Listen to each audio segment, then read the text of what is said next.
At times we have patients who just simply fail to cooperate during surgery, and there may be few patients in whom we have suspicion that they may not cooperate well during the surgery. So this is how this patient was managed. So this was a lady about 32 years of age, and she was intellectually challenged and could not cooperate well during the ophthalmic evaluation, and she had advanced cataract in both the eyes, and this was being postponed repeatedly because the patient or the surgeons whom they had approached were not very willing to take up the case. So this is the B scan of the case, and we can see the posterior segment is absolutely normal, and this case was attempted with a presumption that the patient may cooperate under topical anesthesia. I didn't plan to give any local anesthesia because I knew that any amount of pain given to the patient will reduce the cooperation level of the patient. She had a childlike attitude, and I would say an intellect of something like a 10-year-old person. So I attempted this surgery under topical anesthesia, and in spite of repeated instruction, the patient was unable to open both the eyes and kept the eye rolled up. So I was hopeful that if I can get an incision, and if the patient just doesn't get afraid or stressed, then I should be able to finish the surgery. So I rotated the eyeball down using a forceps, and I am repeatedly requesting the patient to look down towards the feet or at least towards the light, but the patient just couldn't manage.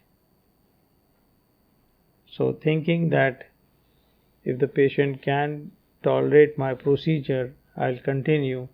So I just pinched the conjunctiva and the limbus and rotated the eyeball down and attempted to make the incision at the proposed meridian, and we can see the kind of reluctance the patient has with the blepharospasm. And the moment I finished my incision, patient simply declared that she will not be able to continue and I should stop the surgery. And that is the point where I also decided that this is not the correct patient and the technique for this patient. So this patient was taken up again under deep sedation, because the concern is just about the anxiety these patients have, and deep sedation works very well for these patients, and there is no need for general anesthesia, which would include muscle relaxant and intubation with assisted ventilation. So just deep sedation and some amount of anxiolytic with help of my anesthetist, we are able to perform these surgeries without any added risk. So because there was already an incision and patient under sedation was following commands, so on asking the patient to look down, patient could voluntarily change the gaze to the proposed or suggested gaze. So I had to repeatedly give command, and patient followed them, not as acutely as possible, but still she could manage the gaze and my instructions were followed. So the surgery is being done now. The capsule has been stained and we are doing capsulorhexis. These white cataracts are known to have capsule which is difficult to identify, so staining will always help in performing a round and regular capsulorhexis. So because this was not an intumescent cataract, so the capsulorhexis was not very difficult. I chose not to make a side port, as I could see that the lens is not as hard as it looks like to be, so I knew that I will not need a side port, and just aspiration with a phaco tip will solve the purpose. And as you can see, this surgery is being run at 1.5 times the normal speed, and nearly whole of the cataract has been aspirated out. And we can also see that there is some plaque on the posterior capsule, which I think I will not be able to remove. Now once the nucleus and the bulk of the lens matter has been removed, we will switch to irrigation aspiration cannula, and again the patient follows my command, and I could manage to align the eye in the desired direction. Removing the residual cortex and some nucleus material, rather this is whole of it is aspirable. Now polishing the capsule so as to remove all the residual cortex, and I will just remind that this surgery is being done under deep sedation augmented by topical anesthesia as in an adult routine case.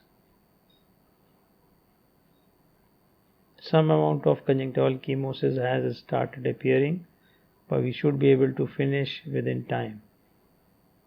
Installing some viscoelastic to form the chamber before planning to inject the intraocular lens. So this is a extended depth of focus EDOF IOL, hydrophobic monofocal, which will provide some amount of near vision or rather intermediate vision. The IOL has been implanted in the bag, and this finishes the surgery once we have aspirated out the viscoelastic and sealed the chamber and inflated the anterior chamber. About this plaque, I would rather plan that I'll do a YAG laser capsulotomy, because patient though is not very cooperative but still can follow some commands, and I expect that YAG laser capsulotomy would be very much possible in this patient when the time comes. I usually do YAG laser capsulotomy post-operatively for these kind of conditions at about 2 months, because I believe that any early attempt may cause disruption of blood retinal barrier and may precipitate cystoid macular edema. It may also add to instability of the IOL. This is day 1 picture. The patient was kind enough to allow us a photograph, and we can see that there is a plaque here in the periphery, and the central area is clear, and patient with some amount of cooperation could demonstrate a visual acuity of 6/24. Thank you.